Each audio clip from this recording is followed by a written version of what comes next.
David.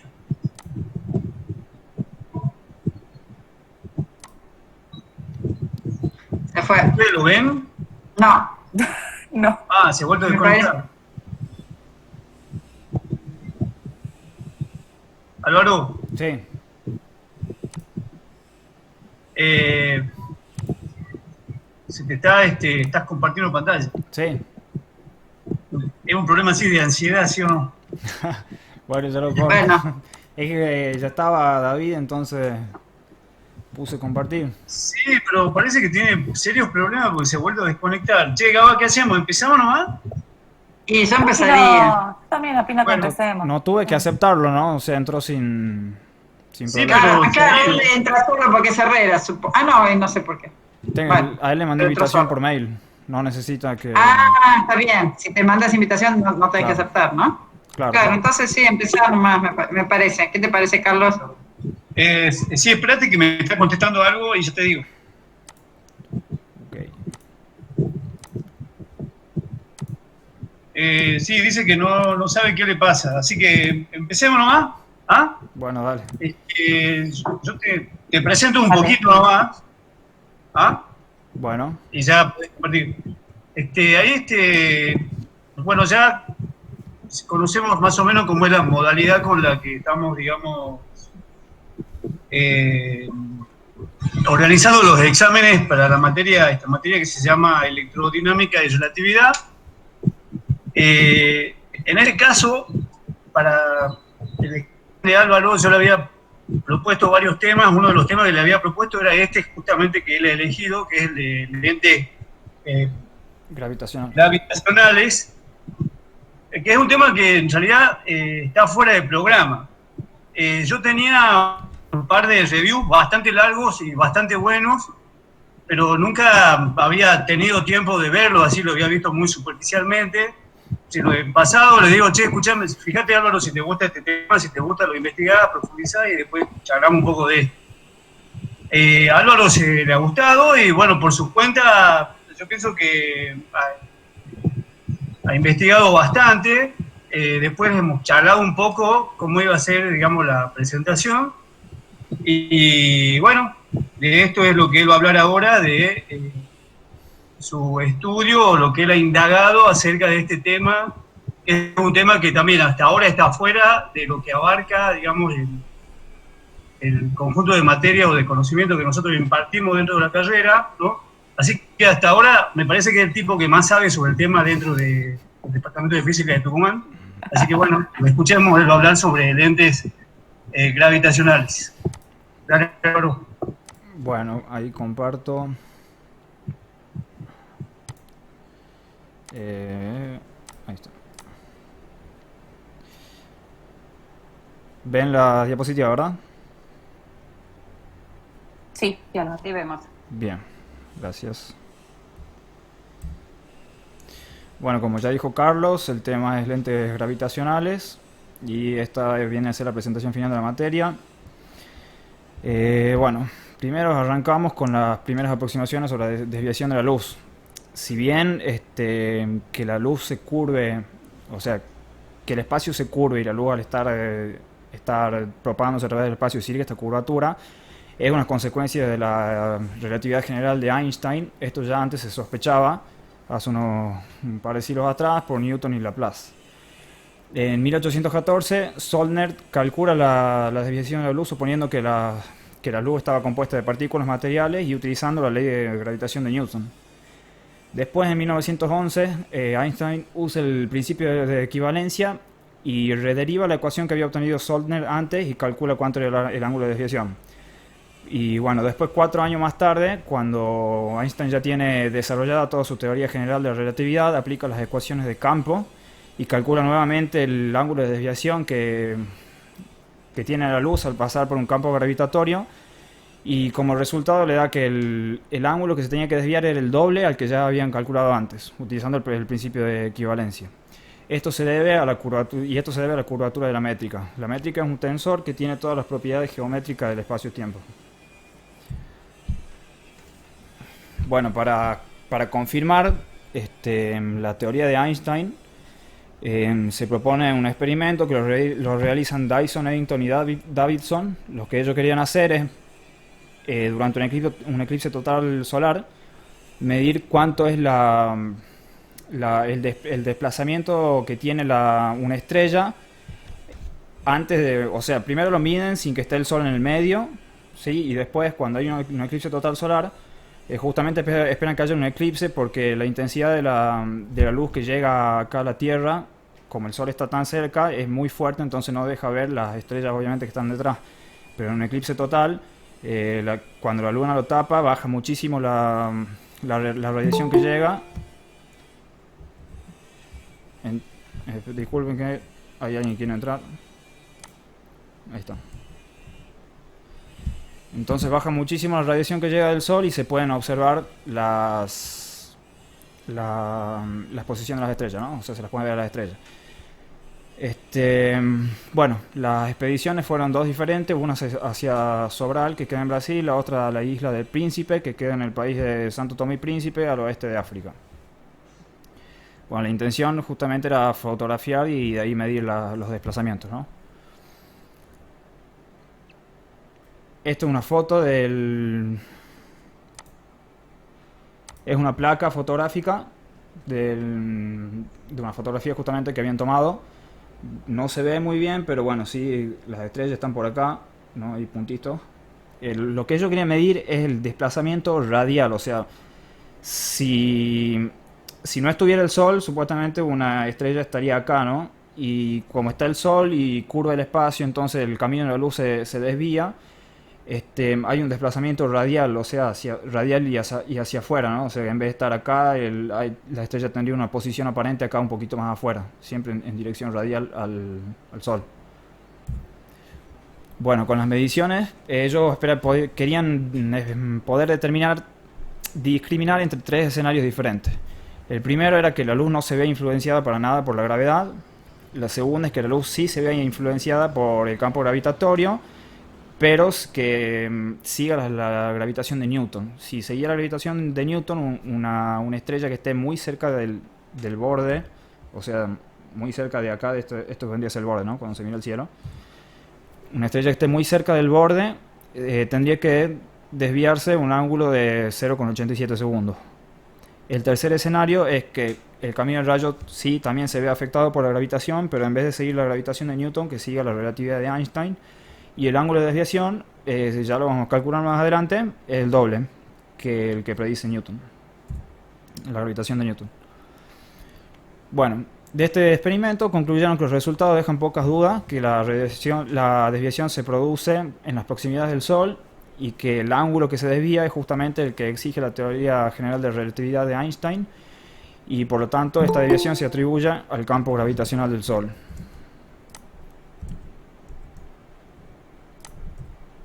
Estaba aceptando a alguien. Bueno, estas dos fotos, estas dos imágenes, esta que está acá, en blanco y negro, y esta gráfica están extraídas de la publicación original que presentaron Dyson, Eddington y Davidson. En esta gráfica, la línea punteada es lo que exige la teoría de Newton, la línea llena, la más fuerte, es la que exige la teoría general de la relatividad, y bueno, estas líneas son las de los puntos, lo que se observa experimentalmente. Como se ve, está mucho más próximo a lo que exige la relatividad de Einstein, por lo tanto llegan a esa conclusión ellos. Bueno, ¿qué es una lente gravitacional entonces? Estudiar que la desviación de la luz es un problema teórico muy complicado, puede llegar a ser un problema teórico muy complicado, pero se puede modelar que la curvatura del espacio producida por una masa se la puede modelar como que si hay una lente, ¿sí? Y esa lente, como se ve en óptica geométrica, esa lente refracta el rayo, digamos, al pasar a través de ella, ¿no? Bueno, esto es un esquema de una lente gravitacional. B es el parámetro de impacto de toda la vida, o sea, la distancia perpendicular entre el camino del rayo no desviado, que es esta línea punteada acá, y la masa. En este caso tenemos una masa puntual. delta de z es igual a más menos b, o sea, más menos el parámetro de impacto, y es la zona o la región del espacio donde se produce la mayor desviación de la luz. El camino que recorre la luz desde que sale de la fuente, pasa por la lente y llega al observador, el observador vendría a ser un telescopio, acá en la Tierra, o que orbite la Tierra, ¿no? Se puede dividir en 3 caminos. El primero es el espacio no perturbado, que está entre la fuente y las proximidades de la lente. El segundo es el espacio que está próximo a la lente, el espacio perturbado, ¿no? El que está curvado. Y el tercero es otra vez espacio no perturbado, que está entre las proximidades de la lente y el observador. ¿Cuáles son las hipótesis? Bueno, son 3 las principales hipótesis. La primera es que se supone que el espacio-tiempo es minkowskiano, y el espacio-tiempo minkowskiano es un espacio plano, o sea que tiene curvatura nula. Es un espacio pseudo-euclidiano. Bueno, los espacios euclidianos tienen coordenadas espaciales X, Y, Z, ¿sí? También hay espacios euclidianos en Rn, o sea, más de 3 dimensiones, o en 2 o en 1. En este caso se agrega una cuarta dimensión. Uy, ahí me falta la I, el componente imaginario, ¿no? Esto es imaginario, ICT. Se agrega una cuarta dimensión, por lo tanto se trabaja con cuadrivectores, ¿sí? 3 coordenadas espaciales, una temporal. El espacio-tiempo ya deja de ser euclidiano justamente por la componente temporal, pasa a ser un espacio pseudo-euclidiano. Cada punto en este espacio pseudo-euclidiano se le denomina suceso o evento, y las distancias se calculan de esta forma. Fíjense que si sacamos esta componente de acá, tenemos el Pitágoras en R3, o si sacamos estas dos, tenemos el teorema de Pitágoras de toda la vida. La segunda hipótesis es que el potencial newtoniano producido por el objeto masivo que actúa como lente, ¿no?, es pequeño. ¿Qué quiere decir que sea pequeño? Quiere decir que el módulo del potencial tiene que ser mucho menor al cuadrado de la velocidad de la luz. La tercera hipótesis, bueno, era muy cortita, así que no la puse acá. La tercera hipótesis es que la velocidad peculiar de la lente sea mucho menor a la velocidad de la luz. ¿Qué es la velocidad peculiar? Supongamos que la lente gravitacional es, por ejemplo, una galaxia, ¿sí? La velocidad peculiar es la velocidad relativa que tiene la galaxia al centro de masa del cúmulo de galaxias que ella pertenece. Bueno, el efecto de la curvatura del espacio-tiempo, ahora se habla de espacio-tiempo porque están íntimamente relacionado el espacio con el tiempo, ya no se dice más espacio. Bueno, aquí le falta también el tiempo. El efecto de la curvatura del espacio-tiempo sobre el camino de la luz se puede describir mediante un índice de refracción n que se calcula de esta forma. Esperen que acepte a alguien más. Ahí está. El índice de refracción efectivo se calcula de esta forma. Fíjense que acá el potencial newtoniano está definido de tal forma que se hace 0 a medida que cuando se va al infinito, ¿no? Se aproxima a 0. El índice de refracción en el espacio no perturbado es 1, en el espacio perturbado es mayor que 1.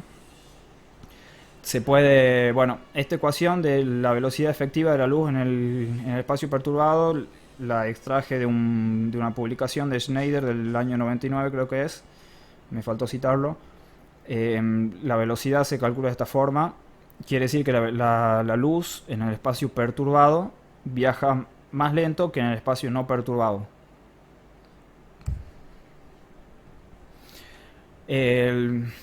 Bueno, como venía diciendo, que los rayos de luz se desvían al pasar por un campo gravitatorio y el ángulo de desviación se calcula de esta forma, ¿no? Que es la integral sobre el camino del rayo del gradiente perpendicular a n. En general, este ángulo es muy chiquito, por lo que se puede integrar directamente sobre el camino no perturbado. Acá era sobre el camino, ¿no? Acá es sobre el camino no perturbado. Y se utiliza el parámetro de impacto B del rayo perturbado, o sea, el B que aparecía en la imagen anterior, para simplificar los cálculos. Bueno, ahora veamos cómo produce la desviación de la luz una masa puntual. El potencial newtoniano para una masa puntual está dado de esta forma, donde B es el parámetro de impacto y Z es la distancia medida hacia el punto más cercano o sea, el punto más próximo al centro de masa, ¿no? Ya lo voy a mostrar, creo que está por acá. Este es el punto más cercano al centro de masa. Bueno, el gradiente perpendicular del potencial que mostré anterior, calculado, queda de esta forma. Y si se resuelve la integral, da este resultado: 4gm sobre c cuadrado b. G es la constante de gravitación universal, m es la masa puntual, c es la rapidez de la luz y b es el parámetro de impacto. Bueno, de aquí uno puede ver que 2gm sobre c cuadrado es lo que se llama el radio de Schwarzschild, por lo que el ángulo de desviación se puede expresar como 2 veces el inverso del parámetro de impacto en unidades del radio de Schwarzschild. Bueno, ahora vamos a ver qué es el radio de Schwarzschild y vamos a hacer algunos cálculos. Primero tenemos la masa del Sol, es aproximadamente este valor que está acá, la velocidad de la luz es aproximadamente este valor, y la constante de gravitación universal es aproximadamente este valor. Entonces, si reemplazamos todo eso en la ecuación del radio de Schwarzschild, obtenemos que el radio de Schwarzschild para el Sol es de 2,98 kilómetros, ¿sí? Un poquito menos que 3. Un rayo de luz que pase rozando la superficie del Sol se desvía entonces 2 veces esto dividido en el parámetro de impacto, y eso da un ángulo de 1 segundo con 7, que era lo que ya habíamos visto antes, ¿no? ¿Qué es el radio de Schwarzschild? Si yo al Sol, que tiene un radio de 695.700 kilómetros, de alguna forma lo comprimo hasta que todo su volumen, que tiene simetría esférica, ¿no?, queda concentrado en un volumen cuyo radio es igual o menor al radio de Schwarzschild, ese cuerpo se convierte en un agujero negro.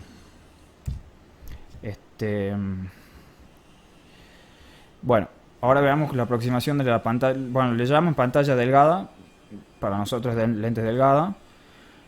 Bajo ciertas condiciones podemos suponer que la distribución total de la masa de la lente puede ser reemplazada por una lámina de masa, ¿sí? ¿Cuáles son esas condiciones? Las condiciones es que la región del espacio, esta delta de z igual a más menos b, donde se realiza la mayor parte de la desviación de la luz, tiene que ser muchísimo más pequeña a la región que hay entre la lente y la fuente, que está mucho más arriba, ¿no?, y la lente y el observador. Si esas distancias son muy muy grandes comparado a esto, podemos suponer que la masa está distribuida acá en una lámina que está caracterizada por una densidad superficial de masa, y se calcula de esta forma el ángulo de desviación, donde xi es la distancia desde el centro de la lente.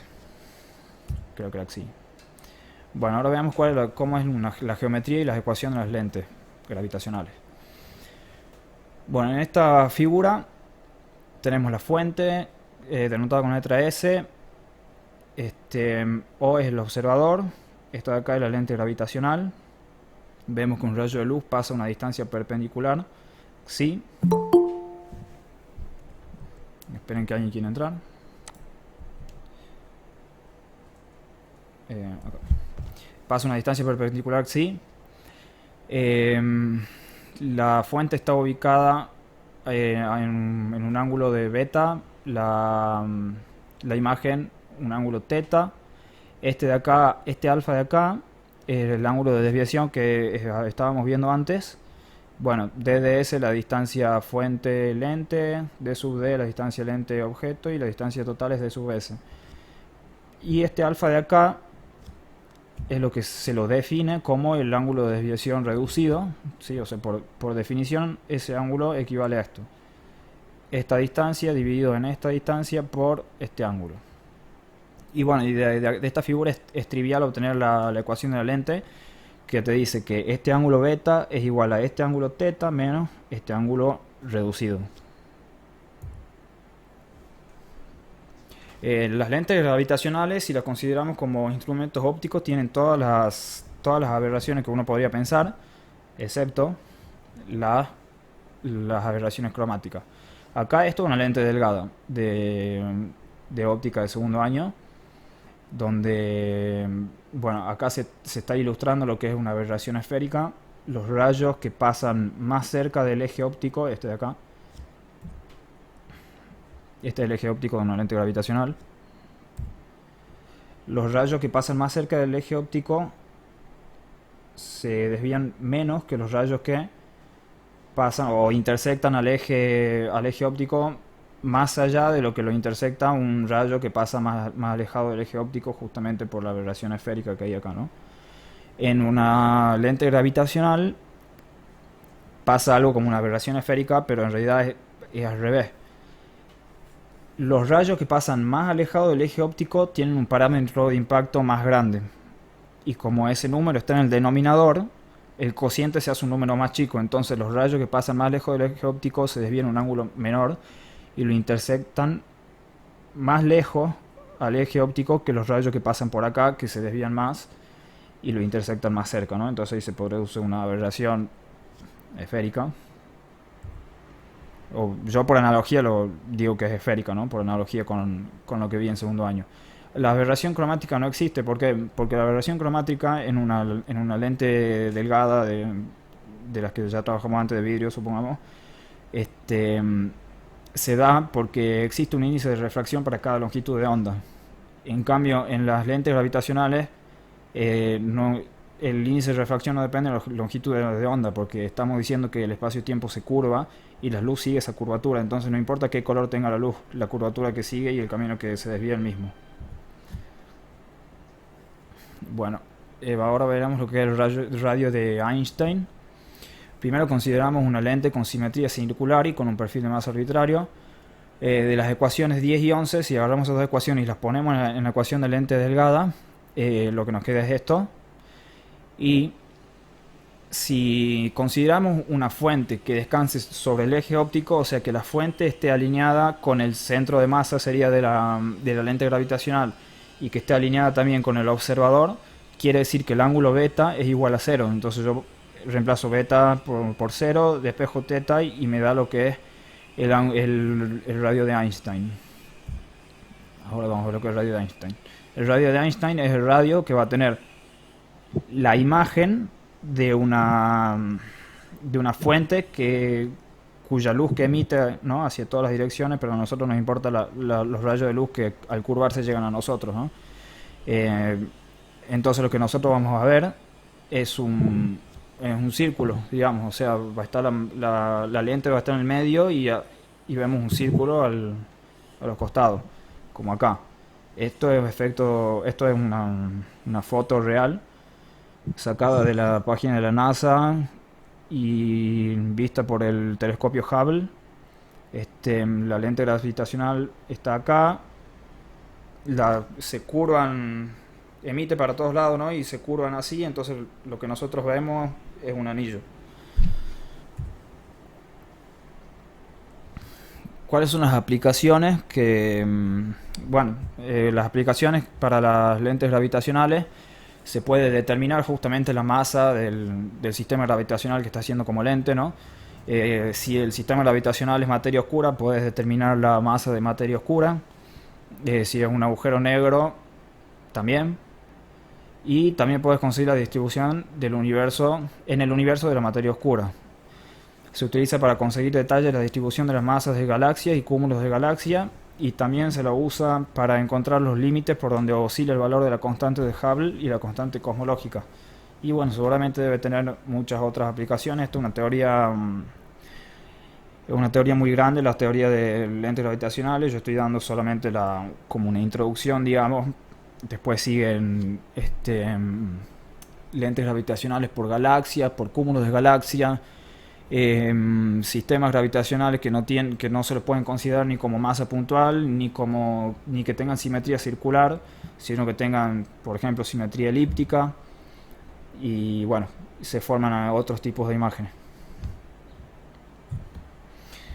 Esta es la bibliografía que utilicé y bueno, fin.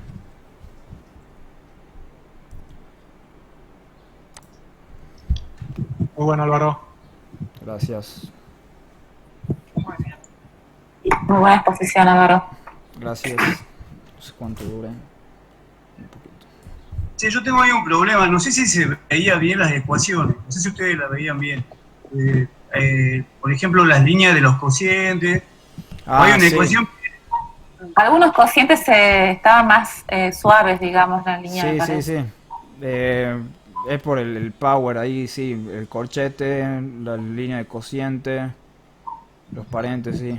Sí, no sé por qué me la ponía así las ecuaciones del power. Y, por ejemplo, esa ecuación, la 13, lo que tenés adelante que es beta función de teta. Sí, beta en función de teta. Pero eso pasa con todas las ecuaciones y como que te hace medio complicado entenderlas, ¿no? Sí, A ver, y acá te falta la línea del cociente, en la 11. sí, ahí falta línea de cociente. Eh, bueno, yo quería ver si podías usar ese gráfico en donde aparece la posición real y la posición aparente de la estrella Este. para explicar, digamos, por qué lo vemos donde lo vemos. Sería ese gráfico Sí, sí, sí. ¿Este de acá? donde está ¿O el el primero? cuerpo masivo deformando el espacio. Ah, Tenés una foto ahí.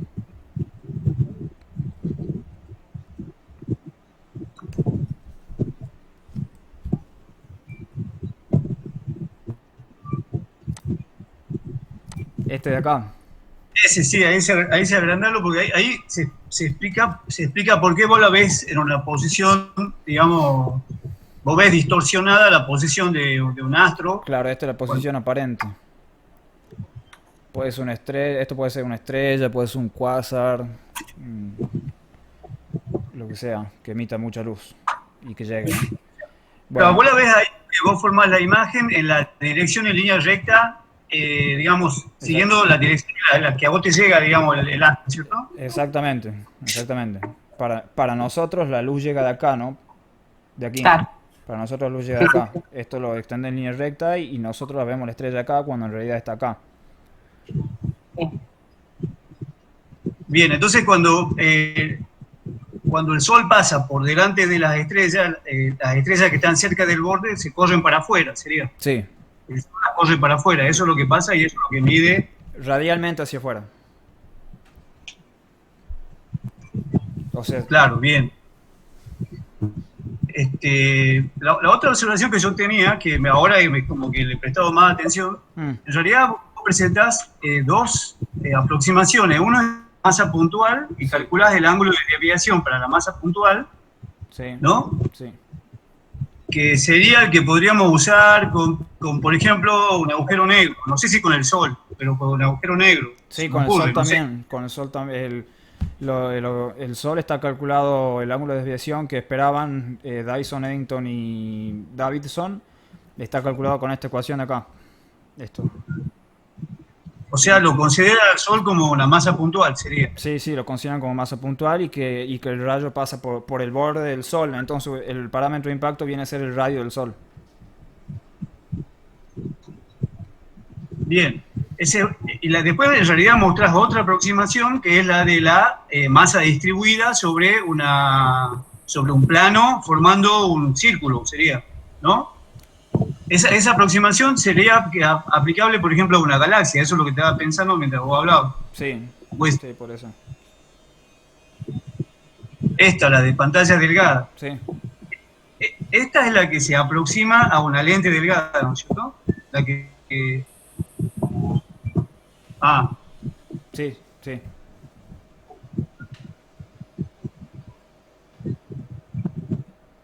Y ajá. esta también, si, o sea, ¿cómo es que se dice? Esta se convierte en la anterior cuando, o sea, esta se convierte en la de masa puntual también, o sea, la de masa puntual vendría a ser un caso particular de esta. Ahí está, así. La ecuación de la masa puntual, que tiene acá la M y abajo el parámetro de impacto B, es un caso particular de esta. Bien. Entonces ahí me queda una última pregunta. En esta aproximación de pantalla delgada, cuando ellos hacen un cálculo, en realidad nunca calculan el foco de lo que sería la lente equivalente a la galaxia, ¿no es cierto? No hacen eso, no calculan foco, No. hacen otra cosa. Sí, hasta acá no hablan de focos, digamos. Ah, Y la ecuación de la lente está sacada por geometría, por la imagen esa que mostré más adelante. Pero no hay foco. Por lo menos hasta donde yo llegué, pero sí leí un poco más y no creo que no hablaron de foco. ajá, bien. Bueno, no sé si alguien tiene alguna otra pregunta. Yo la verdad que no tengo preguntas. Un detalle también de la presentación, las letras tampoco las veo bien, esas letras entre negras y blancas. ¿Esta no se la ve bien? Qué raro. Y me cuesta leer, digamos, por ahí no Bueno. fue una feliz descripción bueno, eso del color de las letras contra el fondo gris. La letra se ve perfecta, ¿no? Pero la otra más o menos. Y sí, las ecuaciones también estaban complicaditas, pero complicaditas de interpretar, pero bueno. No, la verdad que no tengo preguntas, no es mi tema, para mí, qué sé yo, era algo bien la exposición. Y bueno, no sé, David, si vos querés preguntar algo. Gracias.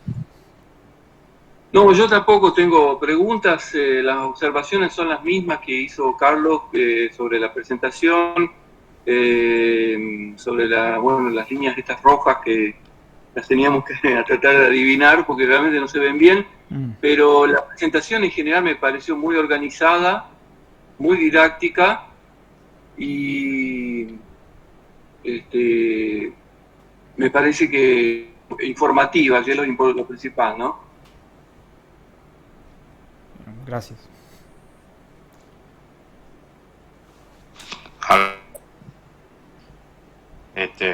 Bueno, quería felicitarte, digamos, la exposición me parece muy linda. Quería hacerte como un detalle que vi en un artículo de a principio de año. No sé si puedes hacer el favor de poner la foto donde la fuente está alineada con lo que sería la galaxia intermedia.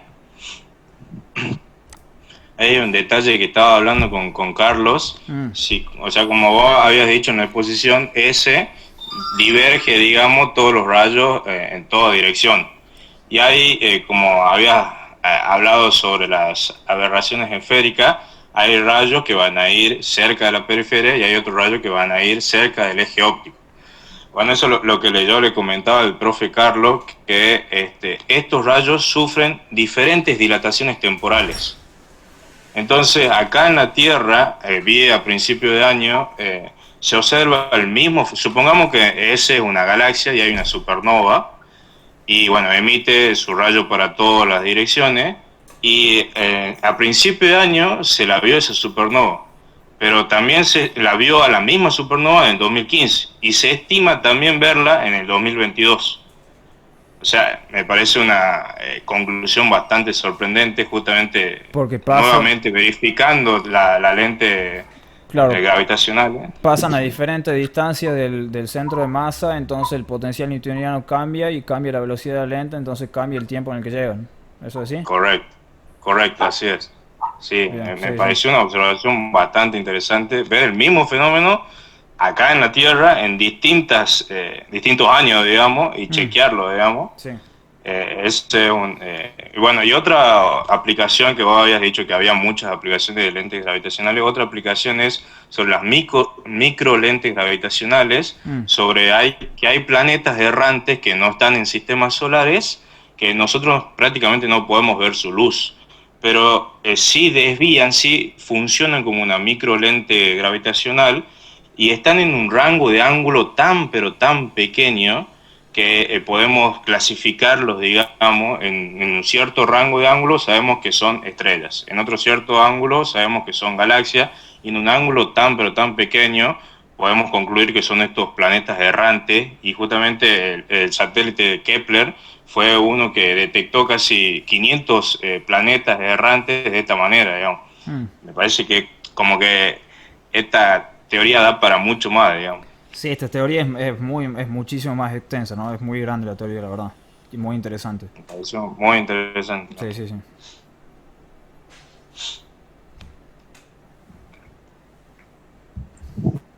Bueno, ¿alguien tiene alguna otra pregunta o algo que quiera Bueno, debatir? aparte, supongamos si la lente no está ubicada exactamente acá y está un poquito más arriba, en vez de verse anillos se ven pedazos del anillo, digamos, o sea, se ven arcos. Sí, o sea, depende de muchas cosas. Y el radio de Einstein, fíjense que no es una propiedad solamente de la lente, ¿no? Sino que también depende de todo el sistema, ¿no? El sistema fuente, lente, objeto, porque depende de las distancias de cada uno, depende de la masa también de la lente.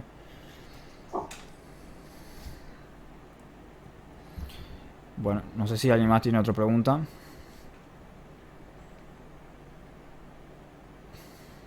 No. Carlos, Sí, ¿qué hacemos? ¿Nos vamos otro o los despedimos a todos? y bueno, no sé, nos quedemos nosotros y que veamos qué hacemos y después después avisamos. ¿Qué te parece? O sea, tenía que retirarse los demás y así discutimos nosotros. Bueno, Fue una invitación. Dale. bueno, Así que hagamos así, no sé qué les parece a ustedes. nos retiramos todos de la reunión. Y sí, dale. Bueno, Bueno, Listo. Felicitaciones, Álvaro. gracias. Felicidades. Nos Gracias. vemos. Felicidades. Chao, hasta luego. Gracias. Gracias. Chau, chau. Nos vemos. Hasta luego. Gracias por estar, por venir.